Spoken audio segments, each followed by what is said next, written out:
पौलुस रसूल दा इफिसियों दी कलीसिया दे नाम खत ਉਹਦਾ दूसरा बाब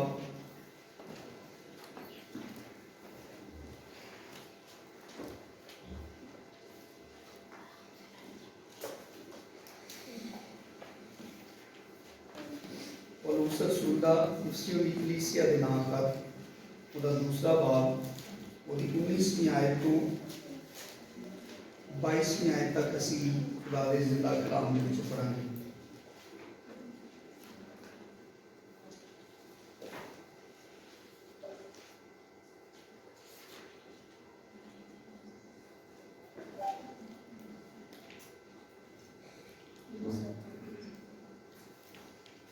इफिसियों के नाम पौलुस रसूल का खत उसका दूसरा बाब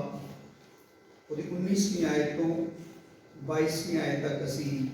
खुदा दे जिंदगी बख्श पाक कलाम पढ़ांगे। खुदा दे मुकद्दस कलाम च इस तरह लिखा है, बस अब तुम परदेसी और मुसाफिर नहीं रहे, बल्कि मुकद्दसों के हम वतन और खुदा के घराने के हो गए, और रसूलों और नबियों की नींव पर, जिसके कोने के सिरे का पत्थर खुद मसीह यीशु है, तामीर किए गए हो। उसी में हर एक इमारत मिल मिलाकर खुदावन में एक पाक मकदस बनता जाता है, और तुम भी उसमें बाहुम तामीर किए जाते हो, ताकि रूह में खुदा का मस्कन बनो। खुदा दे जिंदा मुकद्दस मोतबर कलाम दे पढ़े और सुने जानते खुदा की खास बरकत हो। मेरे जीजों, खुदा का शुक्र और खुदा की तारीफ है कि अज बड़ा खूबसूरत मौका है कि असी सालाना खानदानी इबादत के तौर पर इस एतवार को जोड़ा है वो महसूस किया है, ताकि खुदा ने जोड़े मकसद लिए खानदान बनाया, असी उस मकसद को खुदा के कलाम के मुताबिक समझ सकीए, और असी एक खानदान की शक्ल से पैदा किए गए हैं। इनू असी समझ के अपनी जड़ियाँ जिम्मेदारियां ने जड़ियाँ हर शख्स दियाँ खुदा ने, अगर कोई बाप है, शोहर है, बेटा है, बेटी है, भैन है, बीवी है, बहू है, माँ है, यानी हर इंसान दे एक खानदान के अंदर जिन्ने भी रिश्ते ने, जिन्ने होते ने, उसके मुताबिक खुदा का कलाम हर शख्स दियाँ अलग अलग जिम्मेदारियां तो हकूक जड़े ने वो खुदा के कलाम में बयान कर देते हैं, ताकि हर शख्स अपनी जिम्मेदारियां पूरा करे। और ये बायस जी सब तो वड्डी बरकत है कि खानदान के किसी शख्स का हक नहीं मारिया जाता। जो हर शख्स अपनी जिम्मेदारियां पूरा करता है, जो हर शख्स सिर्फ हकूक का तलबगार होता है, उदों वो अपने फराइज को अच्छे तरीके नाल सर अंजाम नहीं देता, जिहदे बायस दूसरियां की हक तलफी होंदी है, दूसरियां दे नाल नाइंसाफी होंदी है। जो खानदान के अंदर हर शख्स सिर्फ अपने हकूक मंगता है, लेकिन अपने फराइज को पूरा करना नहीं चाहता, जिम्मेदारी अदा नहीं करता, वो बायस खानदान जोड़े ने तोड़ फोड़ का शिकार होते हैं। खानदानों के अंदर बेचैनी, नफरत, गुस्सा और बहुत सारिया मनफी चीज़ा जन्म लेंदियां हैं। इसलिए असी खुदा के जिंदा कलाम के विचों पौलुस के खत का पढ़िया, इफिसियों के नाम पौलुस का खत उसका दूसरा बाब उसकी 19वीं तो 22वीं आयत तक असी पढ़िया है कि जो कुछ शख्स मसीह पर ईमान लैके आता है, नवे सिरे तो पैदा होता है, और खासकर जो खुदा वो अपने पाक रूह की मोहर ला देता है, वो बारे से खुदा का कलाम कहता है कि वो खुदा के घराने का है, यानी वो हुण कोई अजनबी शख्स नहीं, बल्कि वो खानदान का हो गया है, खुदा के घराने का हो गया है। साढ़े वास्ते ये बड़ा सोचने का मौका है कि यीशु मसीह के वसीले के नाल जो असी मसीह ते ईमान लैके आने, जो नवे सिरे तो पैदा होने, खुदा सानू अपने पाक रूह दे नाल मस्सा करके साडे उत्ते स्टैंप कर देंदा है। सानू यीशु मसीह के बायस ये हक हासिल होता है कि कि असी खुदा के खानदान दे हो जाने, और जिहड़ा आसमानी खानदान है ओदी रवायात और ओदी जिहड़ी तरतीब है ओदे बारे च सुनना, सीखना, अपने आप को उहदे लई तैयार करना ज़्यादा जरूरी है। लेकिन जिन्नी देर तक असी जिहड़ा साडा दुनियावी खानदान है, यानी जिहड़ी फैमिली खुदा ने सानूं बख्शी है, जिन्नी देर तक असी उहदे बारे च संजीदा नहीं हुंदे, अपने जिस्मानी खानदान के बारे से अपने फराइज को अदा नहीं करते, अपने जिस्मानी खानदान के नाल मिल के असी जिंदगी नहीं गुजारते, तो असी आसमानी खानदान की भी जिहड़ी कदरां ने, रवायात ने, उन्होंने हरगिज़ कभी असी पूरा नहीं कर सकते। क्योंकि अगर एक शख्स जिस्मानी खानदान के नाल मतलबी है, खुदगर्ज है, वो अंदर कोई कुर्बानी नहीं दूसरे लिए, क्योंकि फैमिली हमेशा कुर्बानी देती है। अगर घर के कोई जी बीमार हो जाता है, उन्हें कोई मुश्किल आ जाती है, बाकी सारा खानदान उसकी मदद करता है कि नहीं करता। तो अगर असी अपनी इन्हां जिम्मेदारियों तो भजने तो असी कभी भी इस खुशफहमी च ना रहिए कि आसमानी खानदान दे विच असी कबूल किए जावांगे, क्योंकि खुदा ने ये जिस्मानी खानदान इसलिए बनाया है ताकि इन्हां रिश्तियां तो, इन्हां अहुदियां तो असी हकीकी जिहड़ा खानदान है उसकी इज्जत करना, उहदे नाल बड़ी वफादारी दे नाल रहना सीखिए।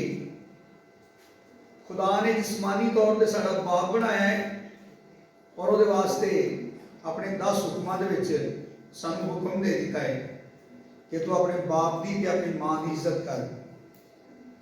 और असी अगर अपने जिस्मानी बाप की, जिस्मानी मां की इज्जत नहीं करते तो असी किस तरह दावेदार हो सकते हैं कि असी आसमानी बाप की भी इज्जत करने।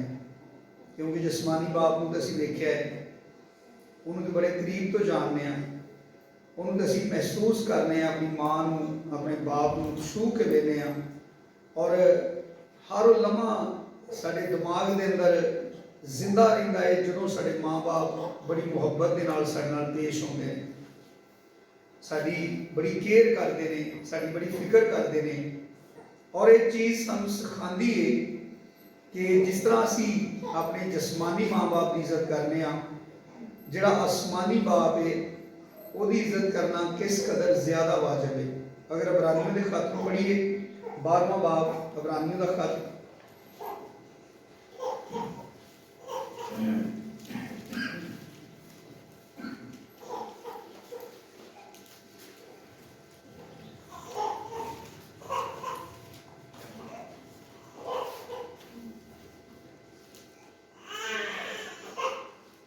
नामी आयत तो पढ़ना शुरू करेंगे। अबरानियों का खत उसका 12वां बाब उसकी नामी आयत तो पढ़ना शुरू करेंगे। अलावा इसके जब हमारे जिस्मानी बाप हमें तंबीह करते थे और हम उनकी ताज़ीम करते रहे, तो क्या रूहों के बाप की इससे ज़्यादा ताबेदारी ना करें जिससे हम जिंदा रहें। वो तो थोड़े दिनों के वास्ते अपनी समझ के मुआफिक तंबीह करते थे, मगर ये हमारे फ़ायदा के लिए करता है ताकि हम भी उसकी पाकीज़गी में शामिल हो जाएं। और बिलफेल हर किस्म की तंबीह खुशी का नहीं बल्कि गम का बायस मालूम होती है, मगर जो उसको सहते सहते पुख्ता हो गए हैं उनको बाद में चैन के साथ रास्तबाजी का फल बख्शती है। खुदा दा बंदा मुआजना करके कहता है कि जेड़े साडे जिस्मानी बाप ने जो खुदा के कलाम के मुआफिक असी उन्होंने तंबीह करन ते भी उन्होंने ताज़ीम करते रहे हैं, यानी अपनी जिस्मानी माँ बाप की सख्तियाँ बर्दाश्त करने। तो खुदा का बंदा एक नमूने के तौर पर लिखता है, यानी सिखाण ही लिखता है कि जिहड़ा रूहां दा बाप है उसकी असी किस कदर ज़्यादा ताबेदारी करिए, यानी सानू किस कदर उसकी ज़्यादा ताबेदारी करनी चाहिए। लेकिन असी सीखण रहे हैं कि जिस्मानी जिहड़ा खानदान है, जिस्मानी जिहड़े रिश्ते ने, ये हकीकत विच रूहानी रिश्तियां नूं सिखाण वास्ते ने कि जिस्मानी रिश्ते नज़र आउंदे ने और अगर असी इन्हां दे नाल बड़े अच्छे तरीके दे नाल पेश आउंदे हां, अपने खानदान दे नाल असी बड़ी मुहब्बत करते हैं। खुदा दा बंदा पौलुस कहंदा है जिहड़ा अपने घराने की खबरगिरी नहीं करता वो बेदीन शख्स है, बल्कि ईमान दा मुनकर है जिहड़ा अपने घराने की खबरगिरी नहीं करता। यानी खुदा दे कलाम दे मुताबक जिहड़ी फैमिली जिहड़ा खानदान खुदा ने सानूं बख्शिया है, जिहदे अंदर असी पैदा होए हां, ये खुदा ने साडी फैसला किया है जिहड़े भी खानदान च असी पैदा होए हां, ये खुदा की मर्जी है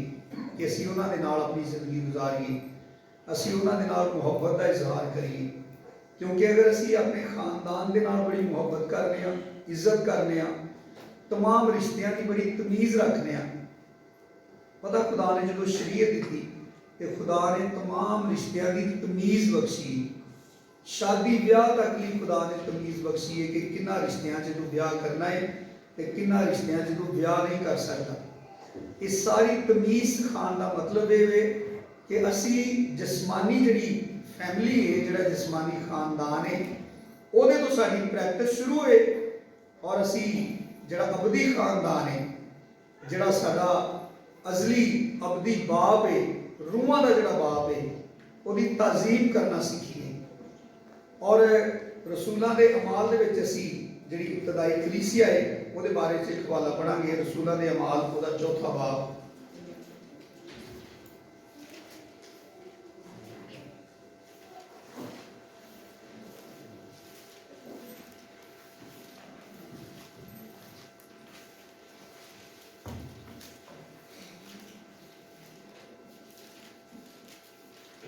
बत्तीसवीं आयत। जिहड़ी कलीसिया खुदा यीशु मसीह ने बनाई, जिहदे उत्ते रूह कुदस नाज़िल होया, ये उन्हां दे अमाल की किताब है कि उन्होंने किस तरह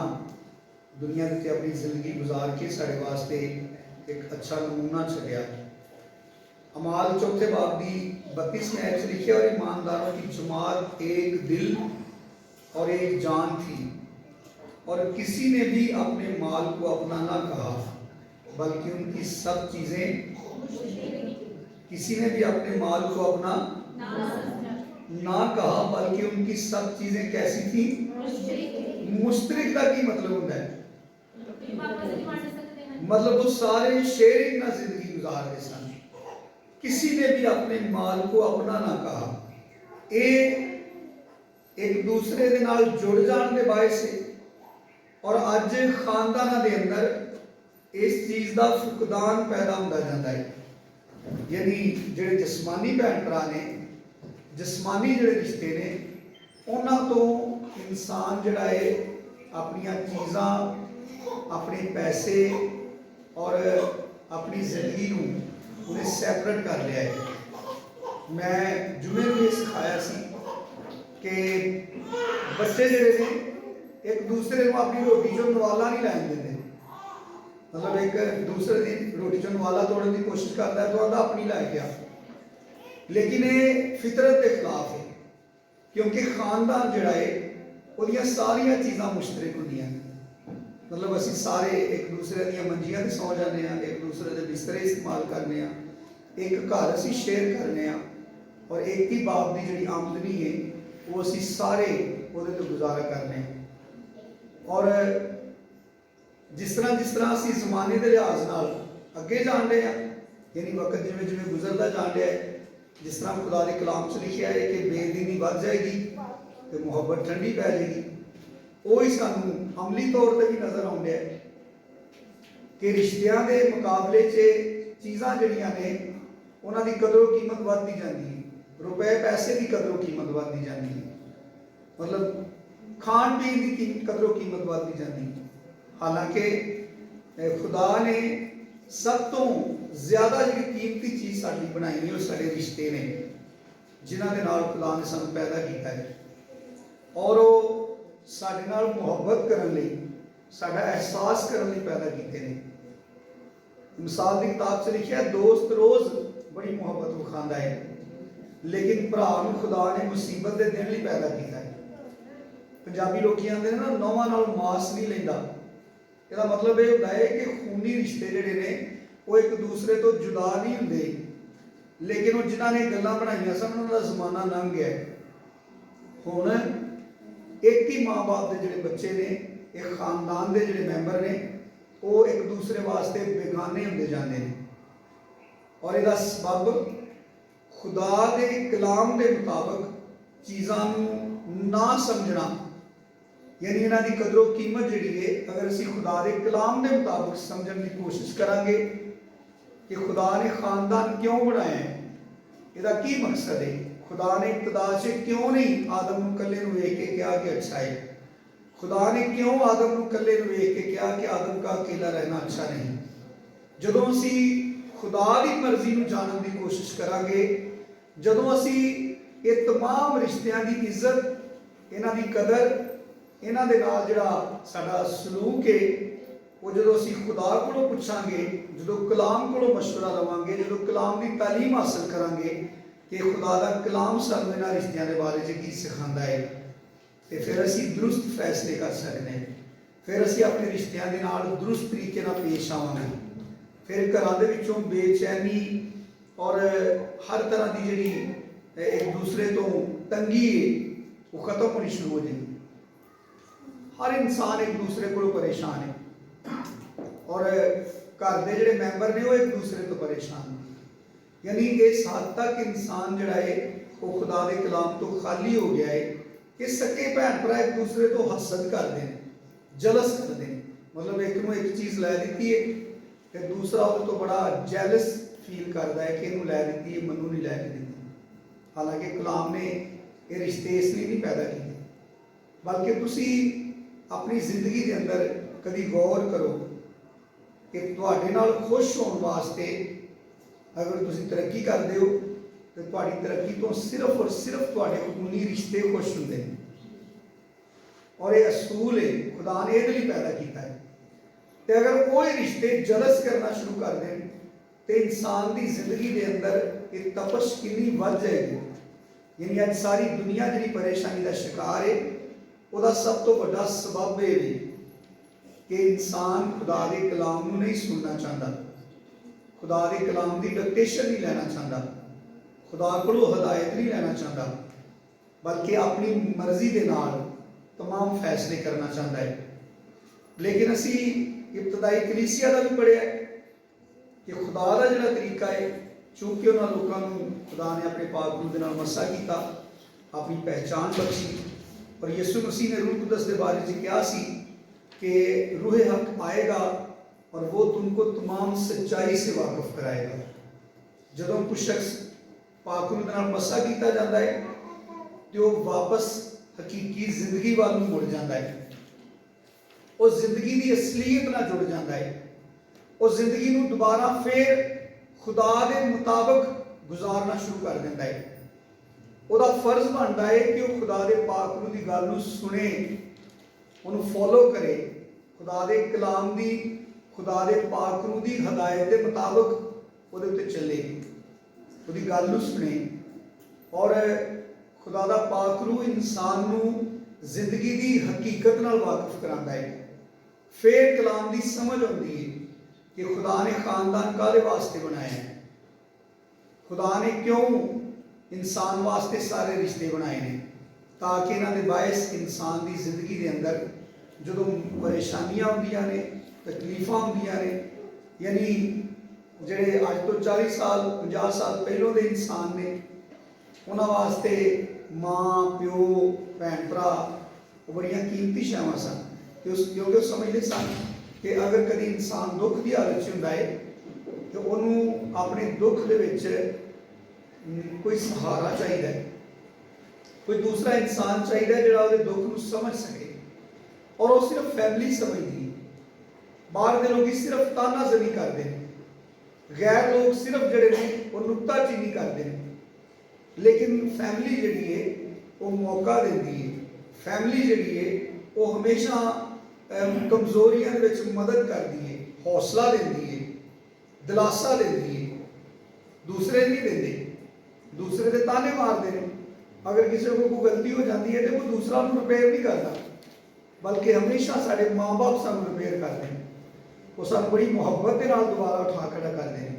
साड़ी गलतियां दे विच नहीं ਉਹ ਸਾਨੂੰ ਛੱਡ ਨਹੀਂ ਦਿੰਦੇ, ਬਲਕਿ ਉਹ ਸਾਨੂੰ ਉਹਨਾਂ ਗਲਤੀਆਂ ਤੋਂ ਬਾਜ਼ ਰਹਿਣ ਦੀ ਤਰਬੀਅਤ ਕਰਦੇ ਨੇ ਔਰ ਆਇੰਦਾ ਅੱਛੀ ਜ਼ਿੰਦਗੀ ਗੁਜ਼ਾਰਨ ਦਾ ਸਾਨੂੰ ਹੌਸਲਾ ਦਿੰਦੇ ਨੇ, ਸਾਡੀ ਮਦਦ ਕਰਦੇ ਨੇ। ਸਾਰੀ ਦੁਨੀਆ ਸਾਨੂੰ ਛੱਡ ਗਈ, ਲੇਕਿਨ ਸਾਡੇ ਰਿਸ਼ਤੇ ਜਿਹੜੇ ਨੇ ਉਹ ਇਸ ਲਈ ਖੁਦਾ ਨੇ ਬਣਾਏ ਨੇ ਕਿ ਉਹ ਬੁਰੇ ਵਕਤ 'ਚ ਵੀ ਸਾਡੀ ਮਦਦ ਕਰਨ,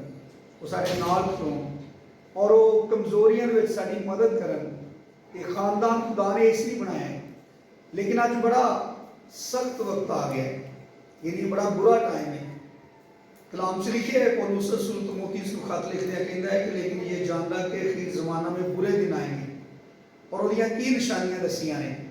और जो सब तो पहली निशानी दसी है कि आदमी खुद गर्ज हो जाएंगे। खुद गर्जी जी है ये सब तो ज़्यादा तकलीफ दे चीज़ है इंसान लिए, लेकिन खानदान के अंदर खुद गर्जी नहीं होती, बल्कि अगर एक जी बीमार होंगे बाकी सारे ਉਹਦੇ ਨਾਲ ਹਸਪਤਾਲ ਦੇ ਵਿੱਚ ਰਹਿੰਦੇ ਹੋ ਸਾਰੀ ਰਾਤ ਕਿਸ ਤਰ੍ਹਾਂ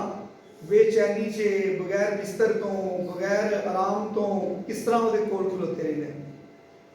ਔਰ ਇਹ ਖੁਦਾ ਨੇ ਇਸ ਮਕਸਦ ਲਈ ਬਣਾਇਆ। ਇਸ ਲਈ ਜਦੋਂ ਅਸੀਂ ਇਫਸੀਓ ਦੇ ਖਤ ਨੂੰ ਪੜ੍ਹਿਆ ਤੇ ਖੁਦਾ ਦਾ ਕਲਾਮ ਸਾਨੂੰ ਇਹ ਖੁਸ਼ਖਬਰੀ ਦਿੰਦਾ ਹੈ ਕਿ ਤੁਸੀਂ ਅਸਮਾਨੀ ਖਾਨਦਾਨ ਦੇ ਲੋਕ, और अगर साढ़े अंदर जिस्मानी खानदान की जिहड़ियां कदरां ने, जिस्मानी खानदान के बारे च जिहड़ा खुदा ने सानू तरीका सिखाया है,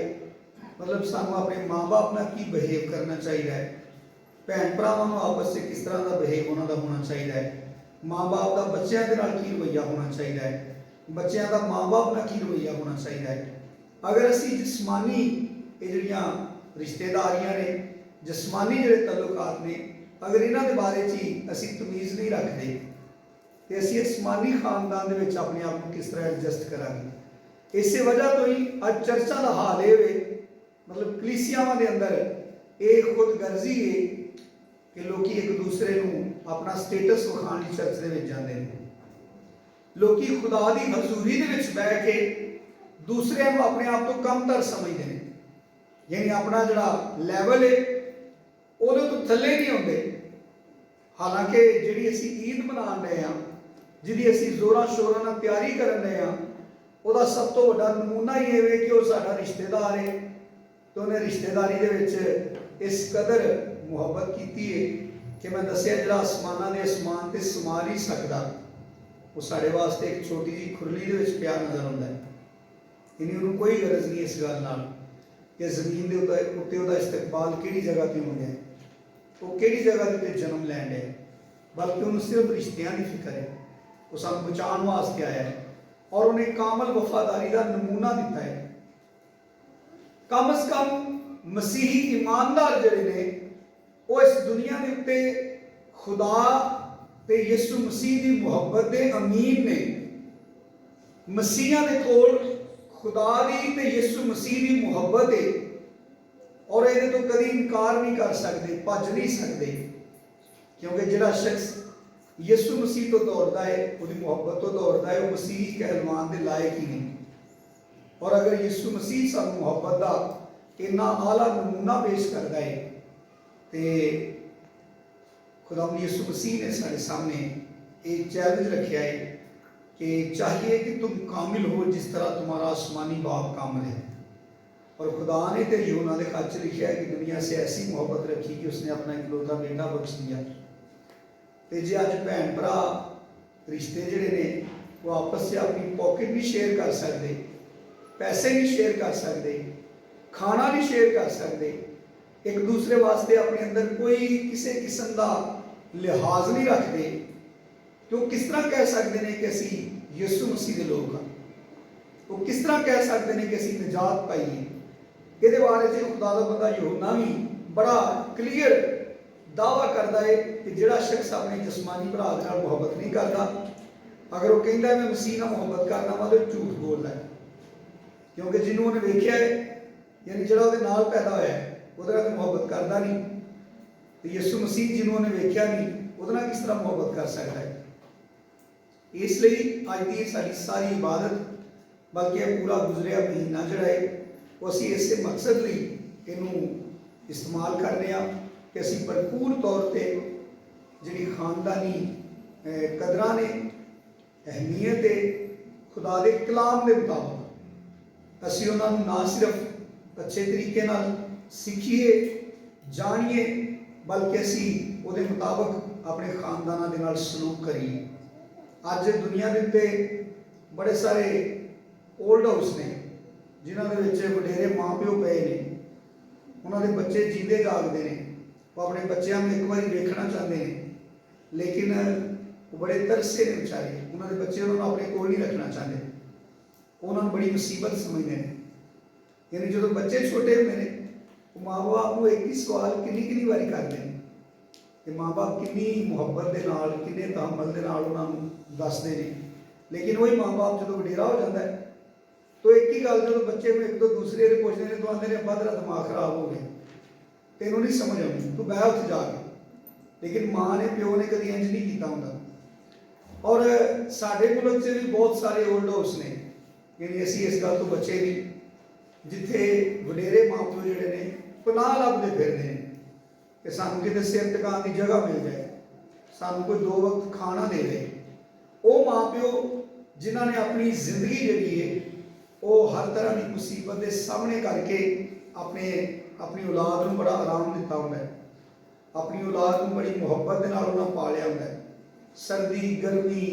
हर तरह की परेशानी के अगे होंगे ने, मतलब बच्चे को कुत्ता पै जाता तो माँ या प्यो बच्चे को अपने पीछे कर लेंदा है कि अगर कोई चीज़ नुकसान दे तो मैनू दे, मेरे बच्चे को नुकसान ना दे। इसलिए इस सारी जिन्नी भी खुदगर्जी है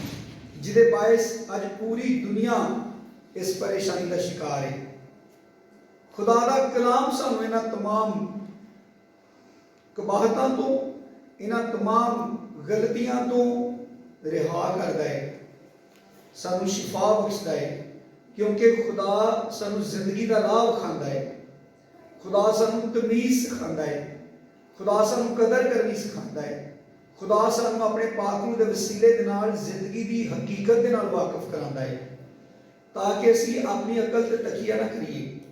बल्कि खुदा के कलाम के उत्ते भरोसा करदे हां। जिस तरह खुदा का कलाम जिहड़ी जिहड़ी चीज़ के बारे च जिस तरह सानू हदायत करदा है असी उहदा कदी इनकार ना करिए, बल्कि हमेशा उन्होंने अपनी तरक्की सरफराजी का बायस समझिए। खुदा के कलाम की रहनुमाई को अपनी खुशबख्ती समझिए कि खुदा साड़ी रहनुमाई करता है, ताकि असी मर ना जाइए बल्कि जिंदगी पाइए। इसलिए मेरे जीजो अज का सारा साड़ा प्रोग्राम, ये सारी जी इबादत है, ये मसीही ईमान और खानदानी जिंदगी के नाम पर असी इबादत कर रहे हैं। कि जो साड़ा मसीही ईमान है वह साड़ी रोज़मर्रा की जिंदगी के अंदर अमल दखल होना चाहिए। साड़ी जी रोज़ाना की जिंदगी है, घरेलू जिंदगी है, वो अंदर साड़ा ईमान नज़र आना चाहिए। और यह जोड़ा असी एक दिन इत्थे आके कुकिंग करने,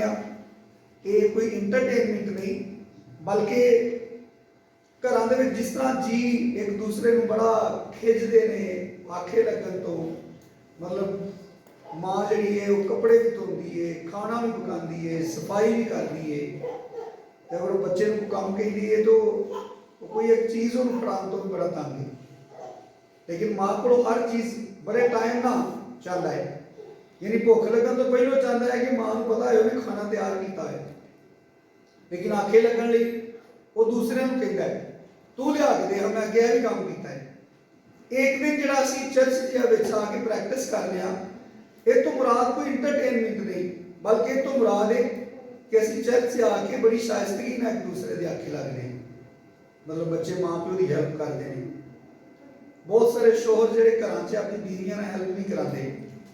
वो एक दिन इस खानादारी से मतलब इस खाने से अपनी फैमिली की बड़ी हेल्प करके सीखते हैं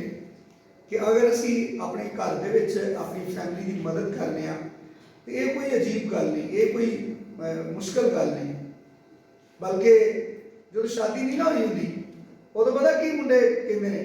मानना मैं तेरे लिए समान तो तारे तोड़ लिया, तो जो ब्याह हो जाता है तो गरीबनी आती है घ्यो मुक्का है जब दुकान तो घ्यो लिया दे, आंदा मैं बड़ा थका आया पैसे ला आप ही लाया। यानी पहलों